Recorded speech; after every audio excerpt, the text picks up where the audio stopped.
கடந்த காலத்தில் மலையக பகுதிகளிலே வீட்டு திட்டங்கள் ஆரம்பிக்கப்பட்டு அந்த மக்களுக்கு கையளித்த போதும் கூட அந்த வீட்டு திட்டத்திலே பல குறைபாடுகள் காணப்படுவதை தொடர்ச்சியாக மக்கள் எங்களுக்கு அறியப்படுத்துகின்றார்கள்.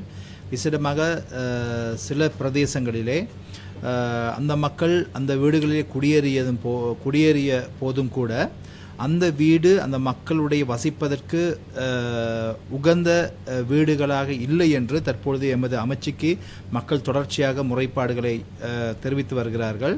எனவே கடந்த காலத்தில் இவ்வாறான கைவிடப்பட்ட, அதாவது வீட்டு திட்டம் ஆரம்பிக்கப்பட்டு அது பாதியிலே கைவிடப்பட்ட அந்த வீட்டு திட்டங்களை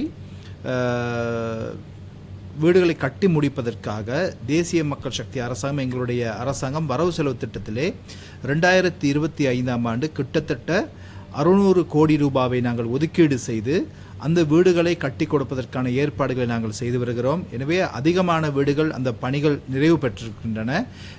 இன்னும் ஓரிரு மாதங்களிலே அந்த வீடுகள் அந்த மக்களுக்கு கையளிக்கப்பட இருக்கின்றன.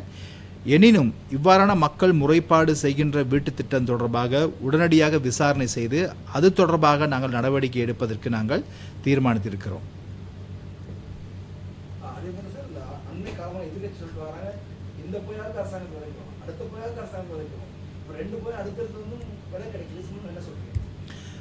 உண்மையிலே இலங்கையில் இருக்கின்ற எதிர்க்கட்சியினர் அவர்கள் பார்க்கின்றார்கள், இந்த ஆட்சி எவ்வாறு இப்போது நாங்கள் கைப்பற்றலாம் என்று யோசித்து கொண்டிருக்கிறார்கள். அண்மை காலமாக உலகளாவியில் ஏற்பட்ட யுத்தம் காரணமாக உங்களுக்கு தெரியும், எரிபொருளின் விலை பாரிய அளவு உலகச் சந்தையிலே விலையேற்றம் அதிகரித்தது. அதனுடைய தாக்கம் இலங்கையிலும் ஏற்பட்டு இலங்கையிலுமே அந்த எரிபொருள் விலையேற்றம் அதிகரித்தது. அதே போல உலகச் சந்தையிலே உலகளாவிய ரீதியில் இந்த டொலருடைய பெறுமதி, அமெரிக்கன் டொலருடைய பெறுமதியும் அதிகரித்தது. அதே போல் இலங்கையிலும் கிட்டத்தட்ட நினைக்கிறேன் 150 ரூபாய்க்கு வரை ஒரு அமெரிக்க டொலருடைய பெறுமதி சென்றது.